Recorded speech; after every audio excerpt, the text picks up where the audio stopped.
Hey everybody, and welcome to the Everyday Adventure Show. I'm Steven, and always with Nathan. Woo! And today we have a special guest. Woo! We are here with Katelyn Blotsky. It's our first guest, so we're very excited. Yes. Katelyn, why don't you just tell us a little bit about yourself? Yeah, so I'm Katelyn Blotsky. I'm a student at NDSU, and I'm from Mandan, North Dakota. Nice. Awesome. Katelyn, what are you currently studying? I am majoring in social work, human development, family science, a minor in business, and then getting my pastoral degree. That's awesome. Nice. That's amazing. What was your favorite elementary subject to learn in elementary school? Oh my gosh. We're getting deep today. That was so long ago, yeah. My favorite subject was math, only because I could spell it. Because you could spell math. Yeah, I could spell math. That's good. Science is I a like hard word. it. I like the way you think. That's amazing. Well, cool. Well, today we're going to be kind of jumping in a little bit to Kaitlyns' story. But Katelyn, you just came back from the Mexico missions trip. Why don't you tell us a little bit about the trip? Yeah, it was incredible, guys. The people I went with were so sweet and so encouraging, and everyone we met there was so, like, Hospitable? hospitable. You're good. They were really nice. And it was really cool to, like, stretch ourselves mentally, physically, spiritually, but to know that after all that construction work that we would leave and no one would ever knew we were there, but it would make such an impact for the kingdom. That's awesome. But, very cool. That's really cool. So, from hearing your story a little bit, I've heard that Mexico was quite the life-changing experience for you. Give us a little bit of background on what was taking place in your life all the way leading up to Mexico. Yeah, so for 14 years I've had really bad anxiety, like to the point where it would slowly begin to suffocate my life. And so simple things like going out to eat with friends, sitting down with my parents, or going to school, eating alone, I couldn't do any of that. Something as simple as like walking downstairs to breakfast absolutely horrified me to the point where I would like almost get an anxiety attack. And then like just meeting up with people, I couldn't do any of that. And it just kind of felt like my life was in like this little box. I just felt so trapped. Yeah. Wow. So then kind of fast forward a little bit to the missions trip. You know, you are in the process of signing up for the missions trip. Tell us how kind of God led you to go to the missions trip and then what God did through it. So coming up to the missions trip, I talked to Ryan kind of like half-heartedly asking about it just because I kind of wanted to know, and he was... Shout out to producer Ryan. Heyo. Wheel boy Ryan. And he was super quick to be like, okay, Katelyn, like, we're going to make sure this is happening. And while he's doing that, I'm just sitting there, and I was like, I didn't actually want to go, though. I was just curious kind of thing. And so, like, leading up to that, I was super nervous, super anxious. And the day of, I actually wasn't going to show up. But I was like, I think they would notice. Like the day of the trip? Yeah. So you had already invested, like, the money and stuff? I was like, maybe if I just don't show up, they won't notice. But Thank you for not doing that. yeah. How many people were on the trip? There was 12. There would have been a big gap. Without you, Katelyn. Where's Katelyn? So you showed up. Yeah, I showed up. Okay. Yeah, no, during Mexico, though, like, at the very beginning, one of the people there were, like, praying for me, and they're like, Katelyn, I think this is the week that you're going to get healed from your anxiety.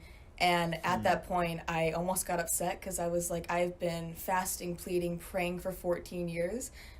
If God's not going to take it away then, he's probably not going to take it away now.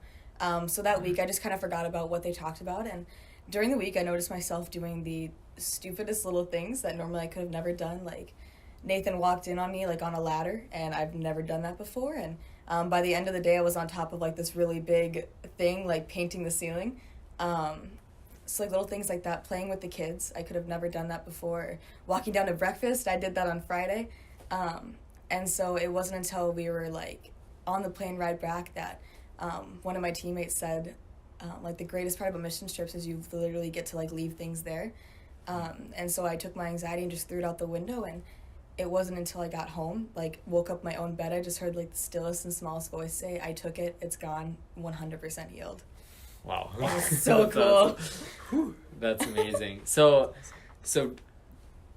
I think your story and just the way, you know, that you're talking about this, I think a lot of people can relate to that. Mm-hmm. You know, I think there's people that have felt that same feeling going down to breakfast alone, you know, that same feeling, you know, stepping into something that's a little bit bigger.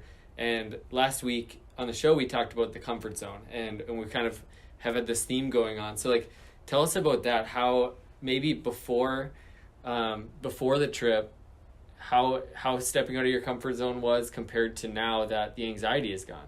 Yeah, so before the trip, becoming a small group leader kind of was stepping out of my comfort zone, but I don't really think I stepped into it as much as I could have, because meeting with my girls is really hard, and so a lot of times I would cancel. And so I felt like a bad leader because I felt like they felt unloved. And then walking to class, I always had to be with someone. I always had to have my headphones, yeah,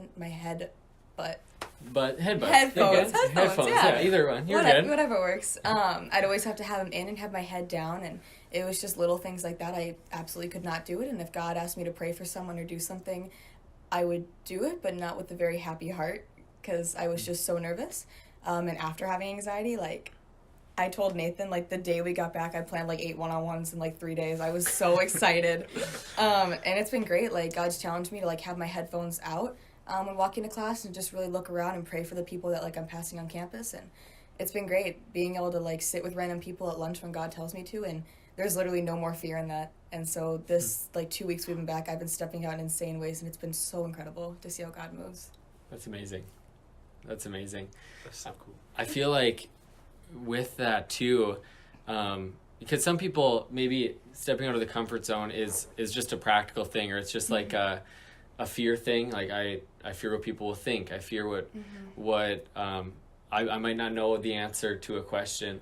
But I think there's some people with the comfort zone that it is a deeper, hard thing. It's something that's going on that doing so would feel harmful, would feel painful. And so I think, your story is just such a cool testimony to what God can do, that like we can position ourselves in places, like we can put ourselves in the chair in that room where somebody's going to walk by us, but it's oftentimes God needing to do a work in our hearts. And so whether that's healing of anxiety or just giving us the confidence and the boldness, like that's God's role.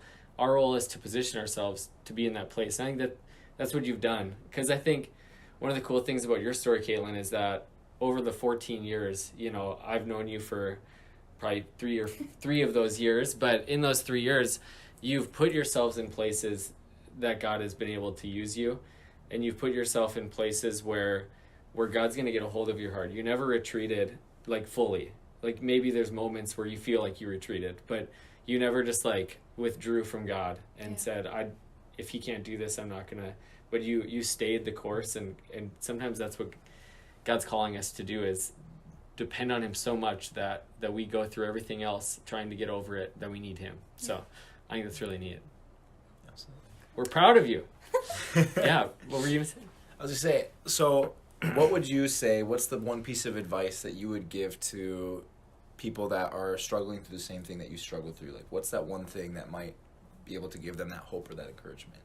Yeah, so one of the things that I really struggled with was thinking that God wasn't listening during all this, but during that time it was so cool to see the fact that even with anxiety, that God is so much bigger than that. And whoever has that out there, I just really want you to know that God loves you, he sees you, he's with you, and just because you have anxiety, it doesn't mean there's something wrong with you, it doesn't mean you're not a real Christian, but it's something that, like Satan can intend to use it for evil, but God's going to turn it for his glory, and having anxiety does not mean you cannot step out of your comfort zone.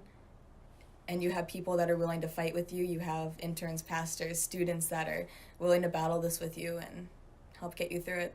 It's not hard. It's not easy. But it's possible. Amazing. Well, thanks for being with us on the show, and we get to spin the adventure wheel, and as our first guest, you get to be our first guest spinner. Oh my gosh, let's sweet. go. Well, hello there. Hey, everybody. How are you doing? I'm doing great. I'm trying to figure out this. You got a legit shout out today. Yeah, it was great. Are Thanks. you like the wheel holder? He's the wheel boy Ryan. Oh, Ryan. Wheel okay. I Yeah, like Doesn't it. even watch the show. No, I do. Spin the wheel. All right, what's our adventure of the week? Oh, we got $20 week. $20 week. Nathan, boy. what is this one? $20 week. You have 1 week, and you can only spend $20, right? Shoot on me. That's gas. That's food. That's adventure. Whatever it may be, Yeah. all within $20. So this would be a great experiment to find out everything that you could do for free. But the idea of everyday adventure is that it takes us out of our comfort zone, and it causes us to live in a different way that kind of maximizes every moment. And so with that, $20 a week is going to help you focus on what really matters, doing things that are creative that aren't your typical norm. If you have to pay rent like at the end of this week, like pay rent. But Pastor Steven said I can't do it. I got my $20. I'm sorry. but what we mean is like that extra spending that's beyond the rent. And so yeah, planning out how you're going to eat for this week that you're only going to spend a total of $20. We want to see how it works, share some of your ideas of what you're doing to save money this week, and we're excited to see the adventure it brings. Yeah. Absolutely. Awesome. Well, we'll see you next week. Thanks again for being here, Katelyn. Thanks for letting me come on. Absolutely. Absolutely. High fives all around.